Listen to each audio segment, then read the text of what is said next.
What's up, guys? Mike with the California Duelist Association here, and today I'm going to be bringing you 5 tips on how to get back into the game of Yu-Gi-Oh! For 2016/2017. So let's go ahead and jump into this. I got a list on my phone here of 5 things that are going to help you guys just maybe get back into competitive play, or even into getting back into casual play. It may be coming off of a 2-year break, or maybe you're one of the people who played at the beginning of the game before there were synchros, exceeds, and all these crazy monsters and OTK decks, or maybe you were a former competitive player that maybe has taken a short break, or maybe even a long break.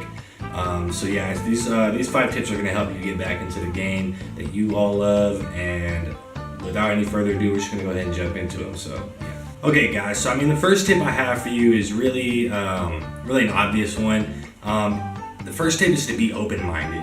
And what I mean when I say open-minded is, for you older players who maybe aren't really familiar with the new mechanics of the game. I know for some of you competitive players that have maybe taken a short break, maybe you played 2011, 2012, and you're just coming back after 4 or 5 years, or something like that. You guys are familiar with the new mechanics, priority and stuff like that, and exceeds and synchros. So maybe for you older players, being open-minded could mean that you just aren't really, you're willing to learn. Just be ready to accept changes in the game. It's no longer the same game you used to play where you would set a monster, set 2 back row, end your turn, and then your opponent would do the same, and it would be like a strategy. It's not really like that anymore. A lot of times decks are OTK, super quick. You got pendulum monsters, which are monsters and spells, monster/spell cards, and it's just the game is really sped up and a lot more complex. Honestly, Yu-Gi-Oh! Is one of the harder card games to just pick up and learn. So being open-minded for you older players would just mean that just be willing to accept change. Don't come into this game thinking that synchros suck, exceeds suck, pendulum monsters suck, pendulum mechanic is stupid. A lot of people think the pendulum mechanic is stupid, don't get me wrong, but don't be one of those guys that comes into the game thinking that you're just gonna play 3 blue eyes white dragons and win, but if you want to play casually, by all means play 3 blue eyes white dragons, because it's fun to see you get off a blue eyes ultimate. That's awesome. But if you're coming to play competitively, you have to be willing to accept change. So being open-minded for you older players, that's what that means. Now for you people coming back into the game, maybe after playing the 2011 agent format or Tengu plant format, you just have to be open-minded in the sense where your deck is no longer tier 1 anymore. And a lot of you probably will already get the gist of that. So meaning I had a friend come up to me the other day. I was playing my blue eyes deck, and he came up to me and he was like, "Dang, man, I look sick. Hey, I want to get back into the game. You still have your plants?" And I was like, "Plants? Yeah, I still have my plants, but they're not what they once were." There's other decks. If you want to play a synchro deck, there are dark synchros are broken. Synchro fusion is broken. There's just so many other combinations you can do besides plants. So just being open-minded in that sense is to be just understand that your deck is not what it once was. Black Wings are still good, but Black Wings aren't what Black Wings were, back when Lightsworn just got banned, and Black Wings just came out. It was just so just be open-minded in the sense where you're willing to accept change as well, I guess. So yeah, be open-minded. The next tip I have for you guys is do your research. And what I mean by research is if you're one of the older players, coming in for the first time learning about exceeds and all that, research what synchros do. Research what exceeds do. Research what pendulum monsters are and how you use the pendulum, the scales. Research everything, research spell speeds, research priority change, the rule change on priority, research that. Research everything, damage calculations, stuff like that. Just everything. All these minor rules and stuff that that you maybe didn't know before. Negations, MSC doesn't negate. Do your homework basically. And once you have all that figured out, once you learn the game, and you're up to date, and do a lot of just ask around, just go to your locals, ask people how's that work, or Why are you only starting the duel off with 5 cards? I thought it was 6 cards. You know, stuff like that. Just like, oh, how do you make that Exceed monster, or what is that pendulum? What do you mean it has 2 effects on the pendulum card? You know, learn stuff. You know, ask questions, learn, research. Get on Google stuff. YouTube is a great place to do your research. Once you've learned the game, you want to get on YouTube and find the deck that you want to build.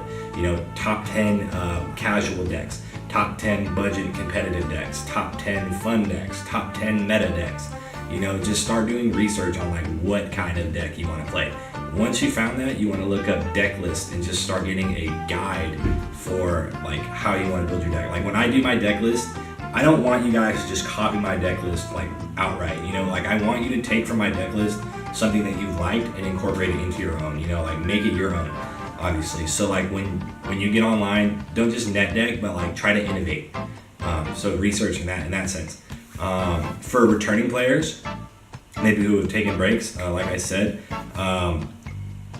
research meta decks, obviously, research price, research, you know, the worst thing you can do if you're a returning player is just go out and buy a bunch of packs. You know, that's terrible. You want to learn, go research where you can buy singles, you know, go learn where the most optimal place for you to get your cards is, you know, like, or from the best price, or, you know, who has the best, you know, who's been topping a lot. Go look at their deck profiles and figure out what you can take away from that. You know, like that's pretty much all I can say about that. Is just research is really, really vital to the game, and in general, just like having knowledge about something will help you in the long run. So yeah, do your research, definitely. All right, so the third tip I have is invest. You have to invest money into this game. Not only money, but your time as well. I know a lot of people who have invested a lot of money into the game, but none of their time. So like they have this like really, really broken deck, but they have no idea how to play it. You know, I spend maybe 4 or 5 days of the week playing Yu-Gi-Oh. Not all day, but like a good amount of time during the day I'm playing Yu-Gi-Oh. You know, when I'm not at work or when I'm not filming videos. You know, I'm playing, or when I'm not, you know, when I'm not hanging out with friends, my girlfriend or anything, I'm playing Yu-Gi-Oh. You know, I'm learning, or if I'm not playing, I'm definitely like doing research, you know, like the last tip, you know, researching, you know. So invest your money and time. Now, when it comes to money, the game's not cheap. So for you older players coming into the game for the first time, learning about new cards and stuff, a lot of these new cards are going to be pretty expensive. You know, Pot of Desires right now is like the makeshift Pot of Greed, and that's like an $80, $90 card right now, you know, and a lot of like mainstream meta decks are running 3 Pot of Desires, so that's upwards of $200 and something, you know, just for 3 cards. It's pretty insane. So I mean, if you want to play at that level, then yeah, you're gonna have to spend the money. Unless you got the hookup, you're gonna have to spend the money. So money is not as important as time, I think, personally. So for you guys, both you guys, the guys coming into the game for the first time and the guys returning to the game, you want to invest your time. Most of all, more than money, invest time. I cannot stress that enough. You can have the best deck in the world, but it'll do you no good if you have no idea how to play it or no idea what you're playing against. A lot of success comes from prior knowledge in this game. Obviously, if you know what your opponent's deck does, in game 1, you have the upper hand. You know, if you know how to counter your opponent's deck before you even play it, or when you see his first card, you obviously have the upper hand in that duel. So, I mean, you should know what Phantom Knight Burning Abyss does. You should know what every card in Phantom Knight Burning Abyss does. You should know what every card in Blue Eyes does. You should know what every card in Mermails, you know, every card in Cosmos. You know, especially if you're playing at a competitive level. I mean, if you're playing casual, it's not as important, but it's still important to, you know your deck so you can get your combos off and have fun playing your deck. But I mean, especially if you're playing competitive, you need to know, like, you need to invest your time in learning about your deck and other people's decks. Like, just, it's super important. So yeah, that's the most, like, I think personally that is the most important tip that I have on this list, and that's number 3. So yeah, invest time, most importantly, but also money if you want to get those extra, you know, expensive cards. The 4th tip I have for you guys is playtest. Now, playtesting is super important for a couple of reasons. So reason number 1, if you're playing competitively and you're going to a big event or you're going to locals, obviously you're going to be a little nervous. Now, if you're playtesting with somebody who is now, and you want to do this, you want to playtest with somebody who is above your skill level, or like maybe one of the best players you know, or a really good player that you know. So if you're playtesting with them prior to an event, like say you spend hours or a couple days of the week before the event playtesting with him, you're not going to be nervous going into that event, because I got this Phantom Knight Burning Abyss player that I know, and I playtest with him, 3 out of the 7 days of the week, for a couple hours a day, and I just feel every time I play a Phantom Knight deck, I just feel confident, just because like I know that most likely that player's not as good as the dude I'm playtesting against, and if I can beat him, I can beat this guy, so like playtesting takes away those nerves going into big events, and even in going into locals, it takes away those nerves. So that's for reason number one, that just nervous, just being nervous takes away the nerves. Also, playtesting helps when it's a war of attrition. A lot of times the games can drag out, really, really long, and just knowing how to manage your resources right, especially during the certain matchups you play tested against, just knowing how to manage your resources will just a lot of times just win you the duel. It'll help you not misplay as much. Misplaying is a big part of why people lose a lot in this game. And if you play test, you're more often you're a lot less likely to misplay, especially in longer games. It's just like playtesting is very important. Now, and that's just from a competitive standpoint. From a casual, fun standpoint, you obviously want to playtest so you know how to get your combos off. Obviously, getting your combos off is a lot of fun. If you playtest and you get your Yugioh deck off, it's just like you win and you just have fun doing it. So playtesting is very, very important, I think. So make sure you guys playtest. All right, so my 5th and final tip for getting back into Yu-Gi-Oh! In 2016 or 2017 or whenever you watch this video is to have fun and compete. All right, the game is supposed to be fun, guys. If you're not having fun, then there's no point in even playing the game. The only reason I play the game is because I enjoy it. The only reason I make these videos is because I enjoy making videos for you guys. If you're not enjoying what you're doing, then there's no point in doing what you're doing. So obviously you want to have fun and you want to compete. So for you guys coming back into the game for the first time since you were little kids, and you're learning about these things, have fun learning about things, man. Enjoy the learning process, enjoy just discovering new things, it's like listening to an album for the first time, just learn, just like hearing that music for the first time.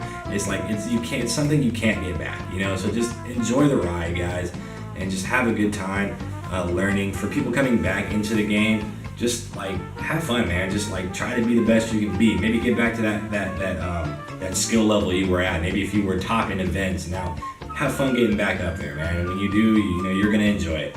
So just compete, have fun, and overall, just play Yu-Gi-Oh, man. Just do what you do. So yeah, guys, those are my 5 tips for getting back into the game of Yu-Gi-Oh! For older players or even returning players. So I'm just gonna go over them again. Tip number 1: be open-minded. You gotta be open-minded. You gotta be open to new things and just willing to accept change.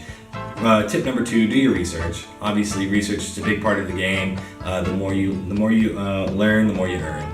What can I say? Number 3: invest. Invest your money if you want to get those expensive, really, really good cards, and invest your time. Most importantly, invest your time. You want to learn about your deck.